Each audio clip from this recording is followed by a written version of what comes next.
नमस्कार मित्रों, कैसे हैं आप। तो अपन इंजीनियरिंग सर्विसेज का नॉन टेक पार्ट पढ़ रहे थे जिसमें स्टैंडर्ड क्वालिटी कर रहे थे। स्टैंडर्ड क्वालिटी में अपन आईएसओ स्टैंडर्ड्स का पार्ट 1 कर चुके थे। अब पार्ट 2 देखेंगे। ठीक है। तो सबसे पहले देखते हैं क्वालिटी डॉक्यूमेंटेशन। इसमें टियर 3 वर्क इंस्ट्रक्शन। ये डॉक्यूमेंट्स काफ़ी डिटेल्ड होते हैं और बताते हैं कि एम्प्लॉयज़ को काम अब एम्प्लॉयज़ को अपना काम एग्जैक्ट कैसे करना है। फॉर एग्जांपल, मशीन कैसे ऑपरेट करनी है या मेंटेनेंस कैसे करनी है। इनका मेन एम होता है बिजनेस रेलेवेंट एक्टिविटीज़ को स्टेप बाय स्टेप डिफाइन करना। टियर 4 क्वालिटी रिकॉर्ड्स, ये सबसे नीचे वाले लेवल है। जो कोई काम पूरा हो जाता है तो उसका प्रूफ रिकॉर्ड किया जाता है। ठीक है। इसमें कस्टमर स्पेसिफिकेशंस, इंस्पेक्शन रिपोर्ट्स और टेस्ट रिजल्ट्स आते हैं। ये रिकॉर्ड प्रूव होते हैं कि कंपनी स्टैंडर्ड्स को फॉलो कर रही है। Quality auditing. क्वालिटी ऑडिट एक मैनेजमेंट टूल है जिसका यूज़ प्रोसेस को चेक करने के लिए होता है। What is it? ये एक periodic time to time independent और डॉक्यूमेंटेड प्रोसेस है। इसका काम ये चेक करना है कि क्वालिटी सिस्टम जैसे ISO 9000 सही से फॉलो हो रहा है या नहीं। पर्पस क्या होता है? ऑडिट का मेन गोल सिर्फ गलतियां निकालना नहीं होता बल्कि कंटिन्यूअल इंप्रूवमेंट करना होता है। ये चेक करता है कि प्रोडक्ट, प्रोसेस और सिस्टम गवर्निंग लॉस के हिसाब से चल रही है या नहीं। Audit versus financial audit. Quality audit का फोकस ऑपरेशनल प्रोसेस और स्टैंडर्ड्स पर होता है, जबकि फाइनेंशियल ऑडिट का फोकस सिर्फ अकाउंट्स की एक्यूरेसी चेक करने पर होता है। ठीक है। देन TS 16949, ये एक ISO टेक्निकल स्पेसिफिकेशन है जो खास करके क्वालिटी मैनेजमेंट सिस्टम के लिए बनी है। इसका मेन फोकस 3 चीज़ों पर होता है: continual improvement, defect prevention and reducing variation. Continual improvement, लगातार बेहतर बनना। डिफेक्ट प्रिवेंशन, गलतियों को होने से पहले रोकना। रिड्यूसिंग वेरिएशन, सप्लाई चेन में अननेसेसरी वेरिएशन और वेस्ट को कम करना। ठीक है। फिर बात करते हैं क्वालिटी मैनेजमेंट प्रिंसिपल्स की। ISO 16949 standards follow 8 basic principle to improve production quality and customer satisfaction. ठीक है। सबसे पहला क्या है? Customer focus. सबसे पहले कस्टमर की नीड को समझना। लीडरशिप, कंपनी लीडर्स का विजन और डायरेक्शन क्लियर होना चाहिए। Then involvement of people, her employ को क्वालिटी प्रोसेस में इन्वॉल्व करना। प्रोसेस अप्रोच, काम को एक सिस्टम या प्रोसेस की तरह मैनेज करना। सिस्टम अप्रोच टू मैनेजमेंट, सारे प्रोसेस को इंटरकनेक्टेड सिस्टम की तरह देखना। कंटिन्यूअल इंप्रूवमेंट, क्वालिटी को हमेशा इंप्रूव करते रहना। Fact based decision making, data और फैक्ट्स के बेसिस पर डिसीजन लेना। Mutually beneficial supplier relationship, supplier के साथ अच्छे रिश्ते रखना ताकि दोनों को फ़ायदा हो। ठीक है। Then ISO 14000 quality system environmental management. ISO 9000 की सक्सेस के बाद इंटरनल स्टैंडर्ड ऑर्गेनाइजेशंस ने ISO 14000 सीरीज़ लॉन्च की थी। इसका मेन फोकस इन्वायरमेंटल मैनेजमेंट पर है ताकि ग्लोबल मार्केट प्लेस में कंपनीज इन्वायरमेंटल रिलेटेड इशू को हैंडल कर सकें। हिस्ट्री ऑफ डेवलपमेंट ओरिजिन्स, इसकी शुरुआत गैट नेगोशिएशंस, उरुग्वे राउंड और 1992 रियो समिट के बाद हुई थी। क्यों ज़रूरत पड़ी थी? अलग अलग कंट्रीज जैसे कि UK, कनाडा, यूरोपियन यूनियन के अपने इन्वायरमेंटल स्टैंडर्ड्स थे। एक कॉमन इंटरनेशनल स्टैंडर्ड की ज़रूरत थी ताकि ट्रेड बैरियर कम हो सके। देन बात करते हैं सेज 1991 में जो हुई थी उसके बारे में। ISO ने एक ग्रुप बनाया जिसका नाम था strategic advisory group on the environment. इनका काम था ये देखना कि इन्वायरमेंटल मैनेजमेंट स्टैंडर्ड्स बनाए जा सकते हैं बनाए जा सकते हैं कि नहीं। ठीक है। दैन TC 207 कमेटी 1992 में सेज की रिकमेंडेशन पर एक कमेटी बनी जिसे TC 207 कहते हैं। इसमें इंडस्ट्री, गवर्नमेंट और इन्वायरमेंटल ग्रुप्स के लोग शामिल थे। ठीक है। What does ISO 14000 cover? ये स्टैंडर्ड्स किस ये स्टैंडर्ड्स इन फील्ड्स को कवर करते हैं। कौन कौन सी? इन्वायरमेंटल मैनेजमेंट सिस्टम, इन्वायरमेंट को मैनेज करने का फ्रेमवर्क। इन्वायरमेंटल ऑडिटिंग, चेक करना कि रूल्स फॉलो हो रहे हैं या नहीं। लाइफ साइकिल असेसमेंट, प्रोडक्ट के बनने से लेकर ख़त्म होने तक इन्वायरमेंट पर क्या इम्पैक्ट पड़ रहा है। इन्वायरमेंटल लेबलिंग, प्रोडक्ट्स पर इन्वायरमेंट इंफॉर्मेशन देना। ठीक है। फिर बात करते हैं ISO 14000 सीरीज़ की। बेसिक टर्म में कहें तो ISO 14000 एक सेट ऑफ इंटरनेशनल स्टैंडर्ड है जो कंपनीज को एनवायरनमेंट मैनेजमेंट बेहतर करने में हेल्प करता है। इसका मेन गोल पॉल्यूशन कम करना और एनवायरनमेंट को प्रोटेक्ट करना है। Why they have these standards, ये क्यों ज़रूरी है? ग्लोबल फोकस, इन स्टैंडर्ड की वजह से पूरी दुनिया का फोकस एनवायरनमेंट पर आता है जिससे अर्थ क्लीनर और हेल्दियर बनती है। बिजनेस रिक्वायरमेंट, आज का ग्लोबल मार्केट सर्वाइव करने के लिए सर्टिफिकेशन ज़रूरी है। जैसे क्वालिटी के लिए ISO 9000 होता है, वैसे इन्वायरमेंट सेफ्टी के लिए ISO 14000 इंपॉर्टेंट हो गया है। अवॉइडिंग कॉन्फ्लिक्ट्स, एक सिंगल इंटरनेशनल स्टैंडर्ड होने से अलग अलग कंट्रीज़ के रूल्स के बीच कोई कन्फ्यूज़न नहीं रहता। Who do they apply to, ये किस पर अप्लाई होते हैं? ये स्टैंडर्ड्स हर तरह की और हर साइज़ के ऑर्गेनाइजेशन पर अप्लाई होते हैं, चाहे वो छोटी हो या बड़ी। ISO 14001 सबसे मेन स्टैंडर्ड है जो कंपनी को कंटिन्यूअल इंप्रूवमेंट, लगातार सुधार करने के लिए कहता है। व्हाट डज इट कवर, इसमें क्या क्या आता है? कंपनी को खुद डिसाइड करना होता है कि वो कितना एरिया कवर करेगी, लेकिन इसमें यूजुअली ये सब चीज़ें आती हैं। कौन कौन सी चीज़ें?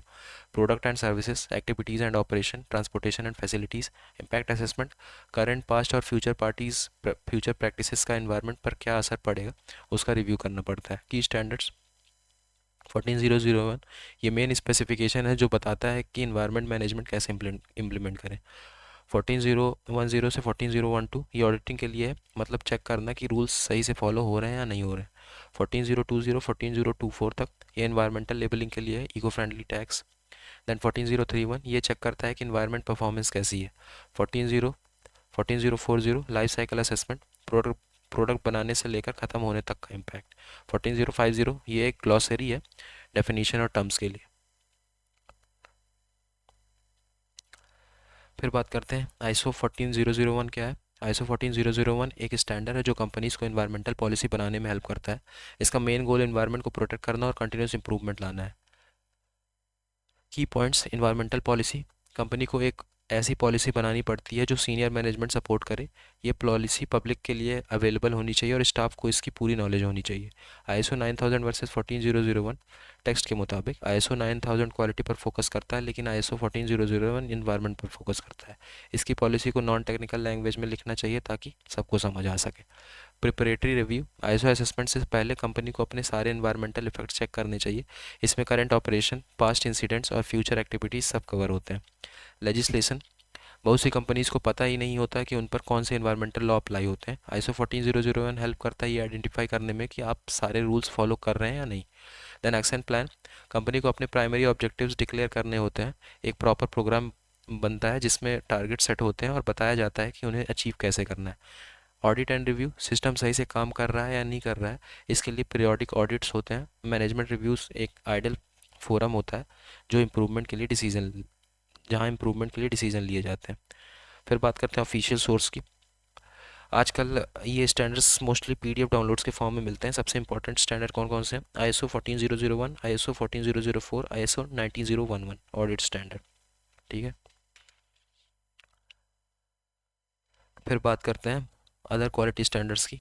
इस सेक्शन में उन स्टैंडर्ड्स के बारे में बताया गया है जो किसी स्पेसिफिक इंडस्ट्री या स्पेशलाइज्ड नीड्स के लिए डिज़ाइन किए गए हैं। ऑटोमोटिव मतलब गाड़ियों की इंडस्ट्री। ऑटोमोटिव सेक्टर में तीन मेन स्टैंडर्ड्स पॉपुलर हैं। क्यूएस 9000, इसको च्राइसलर, फोर्ड और जनरल मोटर्स ने मिलकर बनाया था ताकि उनके सप्लायर्स एक ही क्वालिटी लेवल फॉलो करें। आईएसओ टीएस 16949, इसको इंटरनेशनल ऑटोमोटिव टास्क फोर्स ने बनाया है। ये अमेरिकन, जर्मन, फ्रेंच और इटालियन स्टैंडर्ड्स को एक साथ अलाइन करता है। AS 9100, ये एरोस्पेस इंडस्ट्री, एरोप्लेन और स्पेस का इंटरनेशनल क्वालिटी स्टैंडर्ड है।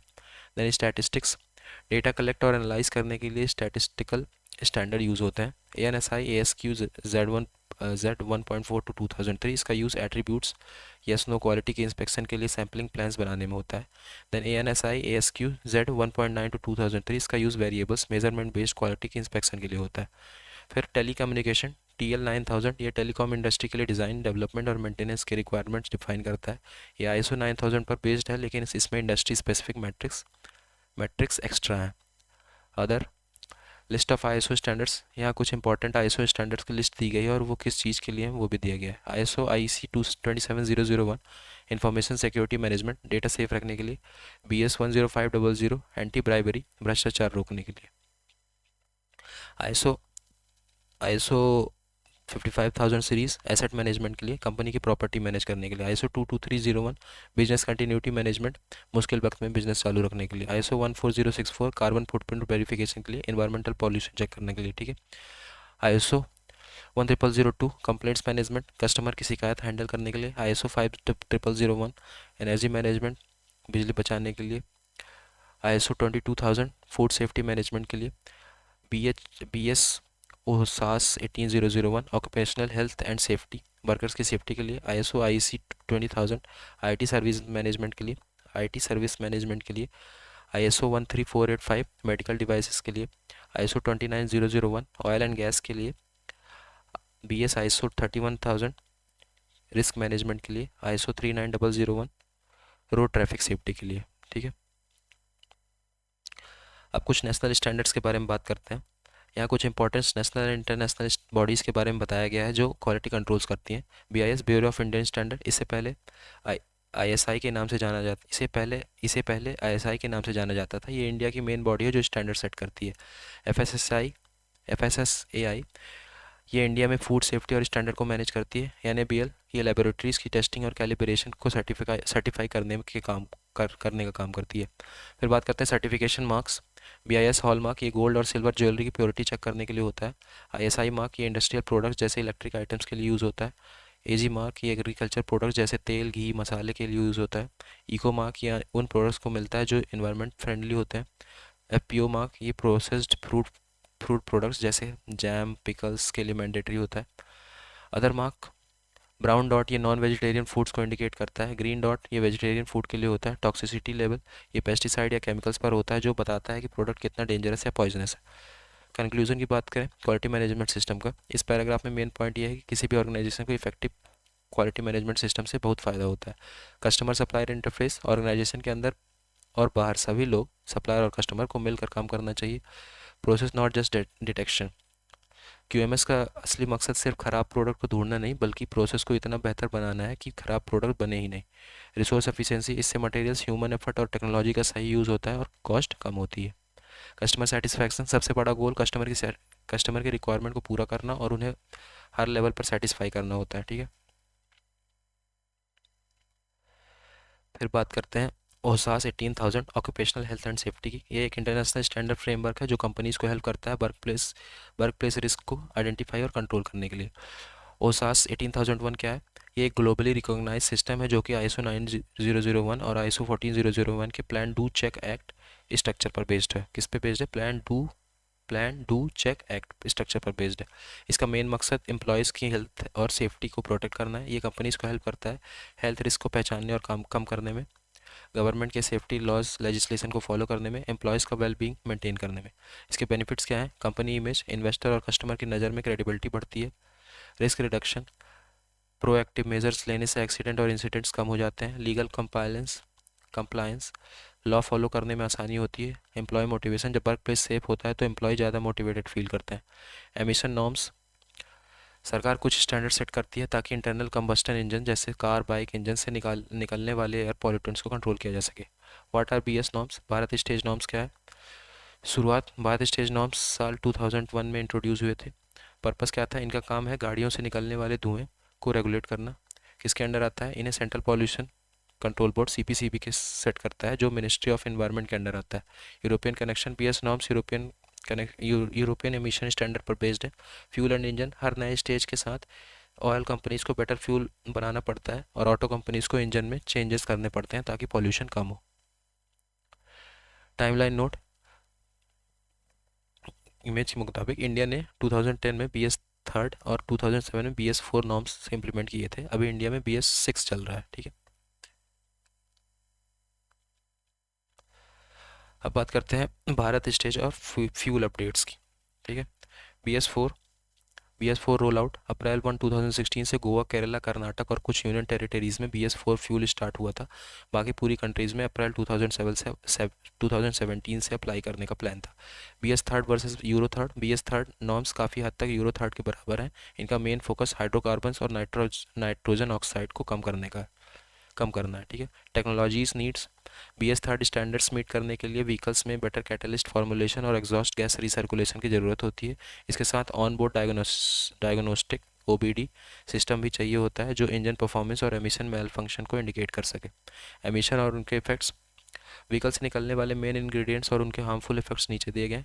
कार्बन मोनोऑक्साइड कहाँ पे पाया जाता है? मोस्टली पेट्रोल इंजन्स में। हेल्थ इफेक्ट, ऑक्सीजन ट्रांसफर रोकता है। हेडेक और नौसिया, जी घबराना, मतलब हेडेक और जी घबराना होता है इसकी वजह से। हाइड्रोकार्बन्स पेट्रोल इंजन्स में पाया जाता है। शॉर्ट टर्म एक्सपोजर से वॉमिटिंग और डिसोरिएंटेशन, चक्कर आना हो सकता है। नाइट्रोजन ऑक्साइड डीजल इंजन में पाया जाता है। नोज़ आई इरिटेशन करता है और लंग टिश्यू को डैमेज कर सकता है। पार्टिकुलेट मैटर डीजल इंजन में पाया जाता है। रेस्पिरेटरी ट्रैक्ट, सांस की नली को हार्म करता है और लंग फंक्शन रिड्यूस करता है। ठीक है, फिर बात करते हैं यूरो नॉर्म्स की। डेफिनेशन, यूरोपियन कंट्रीज़ में एमिशन रेगुलेशन को यूरो नॉर्म्स कहते हैं। यूरो 1 2 3 4 5, जैसे जैसे नंबर बढ़ता है रूल्स और भी स्ट्रिक्ट होते जाते हैं। इंडियाज़ कनेक्शन, इंडिया ने भी यूरो स्टैंडर्ड्स अडॉप्ट किए हैं, पर एक छोटे चेंज के साथ। इंडिया में टेस्टिंग के वक्त maximum speed 90 kilometre per hour रखी जाती है, जबकि यूरोप में ये लिमिट 120 किलोमीटर पर आवर होती है। इस साइकिल को मॉडिफाइड यूरोपियन साइकिल कहते हैं। इंडिया में इसका नाम दिया गया इंडिया 2000। ये यूरो 1 के बराबर था। स्टार्टेड कब कब स्टार्ट हुआ था? अप्रैल 2000 में। 2005 नॉर्म्स, ये यूरो 2 के इक्विवेलेंट स्टैंडर्ड थे 2005 वाले, ठीक है। की नोट्स क्या है? गाड़ियों की मिशन लिमिट्स को ग्राम पर किलोमीटर में मेज़र किया जाता है, ठीक है। अब यहाँ पे अपन भारत स्टेज नॉर्म्स और यूरो नॉर्म्स के बीच पे डिफरेंस देखते हैं, ठीक है। Adaptation to environment, Euro norms are designed for European countries while BS norms are evolve from the specifically tune for India's environmental and geographical need, ठीक है। यूरो नॉर्म्स जो है वो यूरोपियन कंट्रीज़ के लिए डिज़ाइन किया गया था, जबकि जो बीएस नॉर्म्स है वो स्पेसिफिकली इंडिया के इन्वायरमेंट के हिसाब से डिज़ाइन था। Emission limits, interestingly the actual emission limit how much pollution is allowed are exactly the same for both. जो एमिशन लिमिट्स है वो लगभग यूरो नॉर्म्स और बीएस नॉर्म्स का लगभग सेम होता है, ठीक है। टेम्परेचर टेस्टिंग के बारे में बात करें तो Euro third, since Europe is cold car are tested at sub zero temperature. जैसे कि यूरोप में कोल्ड ज़्यादा होती है, तो कार जो टेस्ट होता है वो सब जीरो टेम्परेचर मतलब 0 डिग्री सेल्सियस के नीचे टेस्ट की जाती है। बीएस थर्ड, इंडिया में जो एवरेज एनुअल टेम्परेचर होता है ज़्यादा होता है 24 डिग्री सेल्सियस तक, 24 डिग्री से 28 डिग्री सेल्सियस तक, जिसकी वजह से सब जीरो टेम्परेचर टेस्ट को स्किप करते हैं, ठीक है, इंडियन व्हीकल के लिए। मैक्सिमम स्पीड लिमिट के बारे में बात करें तो maximum speed use during the emission test is different because of road condition and speed limit in each region, ठीक है। मैक्सिमम स्पीड यूज़ की जाती है एमिशन टेस्ट की, क्योंकि अलग अलग रोड कंडीशन की वजह से। यूरो थर्ड में टेस्ट टेस्ट किया जाता है top speed 120 kilometre per hour पे, बीएस थर्ड में top speed 90 kilometre per hour पे, ठीक है। Man emission and weight loading, when testing a vehicle on a chassis dynamometer, a machine that stimulate road driving, mass emission sorry, and weight loading देखें ये कब use किया जाता है? जब टेस्ट व्हीकल पे किया जाता है। चेसिस डायनामोमीटर क्या होता है? चेसिस डायनामोमीटर एक मशीन जो कि स्टिमुलेट करती है रोड ड्राइविंग। यूरोप पे they add 100 kg extra weight to the unloaded car weight to stimulate real world uses, ठीक है। यूरोप में 100 kg एक्स्ट्रा वेट ऐड कर देते हैं अनलोडेड कार में, ताकि रियल वर्ल्ड यूजेस को स्टिमुलेट कर सकें सॉरी, ठीक है। इंडिया में because of road condition and higher occupancy loading habits BS3 norms require an extra loading of 150 kg। India में एक्स्ट्रा लोडिंग 150 kg की होती है because of road condition and higher occupancy and loading habits, ठीक है। तो common points क्या हैं? Despite these differences factor like idling period, acceleration, deceleration rates and cruising periods are kept exactly the same as the Euro standard, ठीक है। Difference के होने के बावजूद भी कुछ फैक्टर्स जैसे कि आइडलिंग पीरियड, एक्सेलरेशन, डिएक्सेलरेशन रेट और क्रूजिंग पीरियड ये एग्जैक्टली सेम होता है यूरो स्टैंडर्ड से, BS3 नॉर्म्स के, ठीक है। तो यहाँ पे अपना ISO स्टैंडर्ड्स वाला चैप्टर कंप्लीट होता है। नेक्स्ट लेक्चर में अपन आगे के चैप्टर्स के बारे में बात करेंगे। Okay, so thank you so much.